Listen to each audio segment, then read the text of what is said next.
বছরের পুরনো হর্নেট, সেটা নিয়ে কিন্তু বেরাচ্ছি পুরুলিয়ার উদ্দেশ্যে। ওহ অসাম! জয়পুর জঙ্গলের প্রথম দৃশ্যটা দেখে একদম মন খুশ হয়ে গেল। ঘুরতে যাওয়ার এটাই নেশা বন্ধুরা। রাত 2:30টার সময় উঠে আমি রুমে ব্রাশ করে হালকা একটুখানি চা খেয়ে নিলাম, কারণ না হলে ব্রেন ওয়াশ হবে না।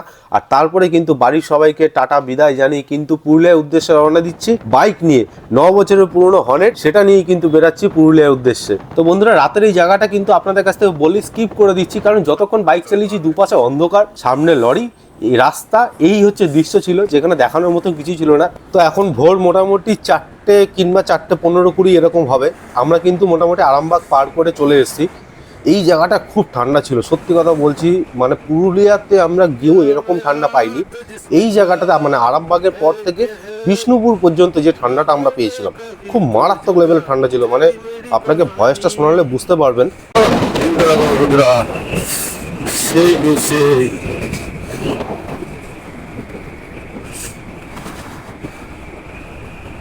ঠান্ডা কাকে বলে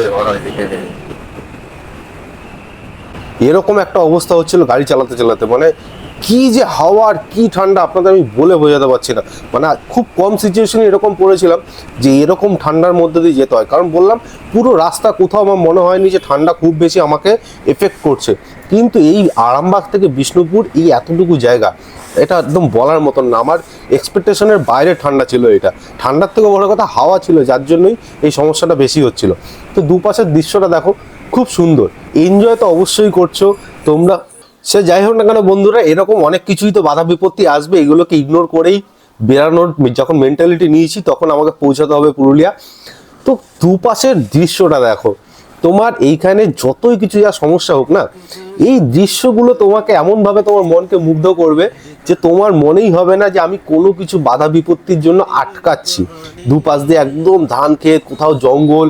আর এই দিকে না একটা ব্যাপার আছে জানেন তো, প্রত্যেকটা আপনি কিছুটা কিছুটা এগিয়ে দেখবেন যে একটা করে বড় বড় জঙ্গল, আবার তারপর ধান ক্ষেত, আবার একটা করে বড় বড় জঙ্গল। এইগুলো অ্যাকচুয়ালি জঙ্গল বলতে প্রাকৃতিক জঙ্গল নয়, এগুলো এখানকার মানুষ তাদের নিজেদের জমিতে লাগিয়ে রাখে যেন গাছগুলো বড় হলে তারা বিক্রি করতে পারে।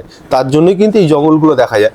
যাই হোক না কেন, তারা যেই কাজেই লাগাক না কেন, আমাদের জন্য ভালো যে আমরা এরকম দৃশ্য দেখতে পাচ্ছি।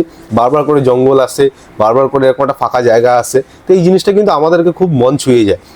তো তোমরা এই রাইডটা কিছুটা উপভোগ করো, বাকি কথা এরপরে আবার বলছি।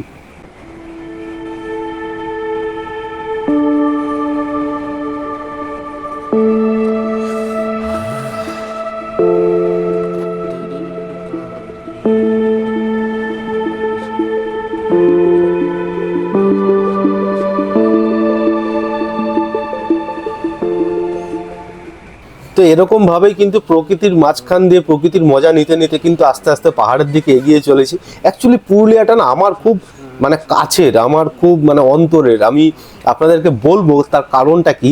তার জন্য যদি সবকটা ভিডিও পুরোটা দেখেন হয়তো জানতে পারবেন যে আমি কলকাতার ছেলে, কিন্তু পুরুলিয়া আমার এত শখের কেন, এত কাছের কেন, পুরুলিয়ার সঙ্গে আমার কি অ্যাটাচমেন্ট রয়েছে। যদি সবকটা ভিডিও দেখেন, কোনো না কোনো ভিডিওতে অবশ্যই আমি বলে দেবো যে তার কারণটা কি। তো যাই হোক না কেন, রাস্তাটা মোটামুটি শেষ হয়ে যাচ্ছে, আমরা প্রায় বাঁকুড়াতে ঢুকবো। অ্যাকচুয়ালি এটা বাঁকুড়া ডিস্ট্রিক্টের মধ্যেই পড়ে, কিন্তু মানে যেখান থেকে আর কি ভাগ হচ্ছে, পুরুলিয়ার দিকে চলে যাচ্ছে, একটা দুর্গাপুর এক্সপ্রেসওয়ের দিকে চলে যাচ্ছে, ওই পজিশনটাতে পৌঁছাবো। তো এখন মোটামুটি ঘড়িতে ধরুন ওই 7:30 এরকমই বাজে, 7:30 কি 8টা, আমি জানি না, ঘড়ি দেখিনি। আমি আন্দাজ মতন আপনাদেরকে বলছি, যেমন যেমন একটা ক্যালকুলেশন ছিল সেরকমভাবেই, যে 7:30 8টা বাজে তখন মোটামুটি একদম বাঁকুড়ার ওই পজিশনটাতে ঢুকবো, যেখান থেকে 3 মাথা মোড় থেকে সব কিছু সব দিকে ভাগ হয়ে যাচ্ছে। দেন ওখানে কিছু খাওয়া দাওয়া করবো, কারণ ওই মোড়টা খুব বড় জমজমাট জায়গা একটা। ওখানে একটু খাওয়া দাওয়া করবো, টিফিন করবো। মাম্মামও আছে, মাম্মাম তো গাড়ির পিছনে বসে ঘুমিয়েই চলেছে। মানে ও পুরুলিয়া ঘুমিয়ে ঘুমিয়ে বলতে গেলে গেছে। আসার সময় কিছুটা জেগেছিল, কিন্তু গেছে পুরোপুরি ঘুমিয়ে। মানে যেহেতু আমরা ভোরবেলা বেরিয়েছি, 3:45টার সময় বাড়ির থেকে বেরিয়েছি, তারপর থেকে আর ঠান্ডাও ছিল সেরকম, ও কিন্তু গাড়িতে বসলেই ঘুমাচ্ছে, ব্যাস মাঝখানে বসে ঘুমিয়ে ঘুমিয়ে ও পুরুলিয়া চলে গেল। এরকম একটা ব্যাপার হয়েছিল ওর সঙ্গে। মানে সকালবেলা চোখ খুলে উঠে দেখেছে বাড়িতে, তারপর ঘুমিয়েছে, তারপর চোখ খুলে উঠে দেখেছে যে রাস্তায় একটা দুটো জায়গায় দাঁড়াচ্ছে, তারপর একদম চোখ খুলে পাহাড়ের ওপরে। এরকম একটা পজিশন ছিল। যে একটা ওখানে জিনিসটা কিন্তু শুনতেও খুব ভালো লাগে, বুঝতেও খুব ভালো লাগে। তো এখন ভোর 5টা কি 5:30 হবে হয়তো। তো আমি বিষ্ণুপুর জঙ্গলের কিন্তু একদম কাছে পৌঁছে গেছি। এখানে একটু দাঁড়াবো, চাপা খাবো, তারপর সামনের দিকে এগাবো। ওহ অসাম! জয়পুর জঙ্গলের প্রথম দৃশ্যটা দেখে একদম মন খুশ হয়ে গেল।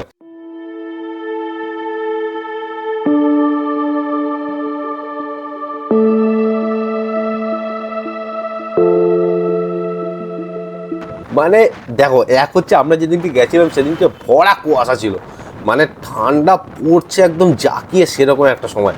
তো কুয়াশার জন্য কিছুটা ভিজিবিলিটি কম ছিল ঠিকই, কিন্তু এই যে দৃশ্যটা জয়পুর জঙ্গলের একদম মানে মাখো মাখো, কিছু বলার ভাষা নেই। যেই এইটা ফিল করতে পারার একটা আলাদা অনুভূতি দাদা। আপনি এটা 4 চাকায় ট্রাভেলে বা ট্রেনে বাসে আসলে বুঝতে পারবেন না, এটার জন্য আপনাকে বাইক রাইডে আসতে হবে, তবে আপনি বুঝতে পারবেন।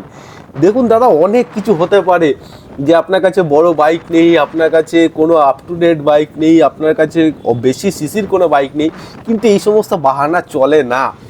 অ্যাকচুয়ালি মনের ইচ্ছাটাই সবথেকে বড়, মনের জোরটাই সবথেকে বড়। আমি যেরকমভাবে বেরিয়ে পড়েছি, আপনারাও বেরিয়ে পড়ুন, দেখুন প্রকৃতির দৃশ্যগুলো, দেখুন শুধু মনকে ছুঁয়ে যাবে। আরে কি চাই দাদা, এই দৃশ্যর থেকে বাইরে আর কিছু চাই না, একবার আসুন। আর আপনাকে পুরুলিয়ায় যেতে হবে না, জয়পুর জঙ্গল পর্যন্ত এসে ঘুরে যান, বেলায় বেলায় আসুন, পার করুন, ওই পাশে গিয়ে খাওয়া দাওয়া করুন, আবার এই পাশে ঘুরে চলে আসুন। কিংবা জয়পুর জঙ্গলেই ফরেস্টে অনেক রিসর্ট আছে, আপনারা সেখানে গিয়ে একদিন বা দুদিনের জন্য টাইম স্পেন্ড করতে পারেন। এখানে কিন্তু হরিণ দেখা যায়, হাতি দেখা যায়, রাস্তার দু সাইডে বোর্ডও লাগানো আছে, আপনি দেখতে পাবেন, ঠিক আছে, যে গাড়ি স্লো চালাতে, কারণ এখানে মাঝে মাঝে হরিণ, তারপরে হচ্ছে হাতি, এগুলো কিন্তু রাস্তার ওপরে চলে আসে।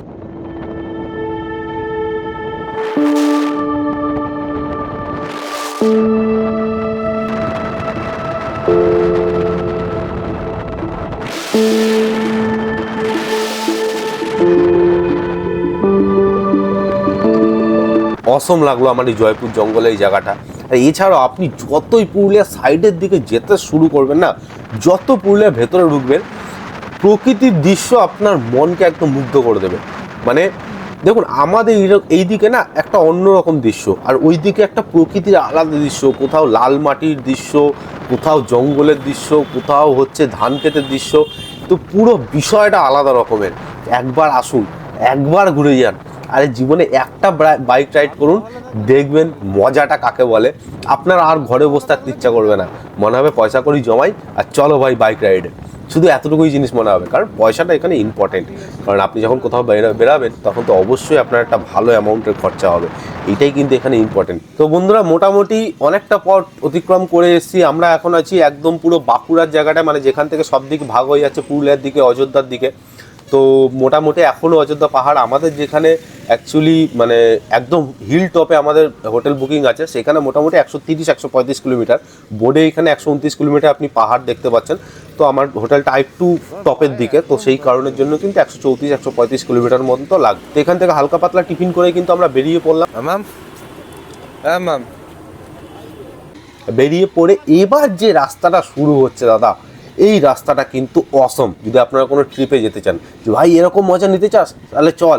মোটিভেশন পাচ্ছিস না, তাহলে এই ভিডিওটা দেখ, তাহলে মোটিভেশন পেয়ে যাবি। তো এই ভিডিওটার দ্বারা মোটিভেশন দিয়ে আপনারা কিন্তু বাড়ির থেকে বেরিয়ে পড়ুন। তো আপনাদেরকে আজকে এইখানেই স্টপ করলাম।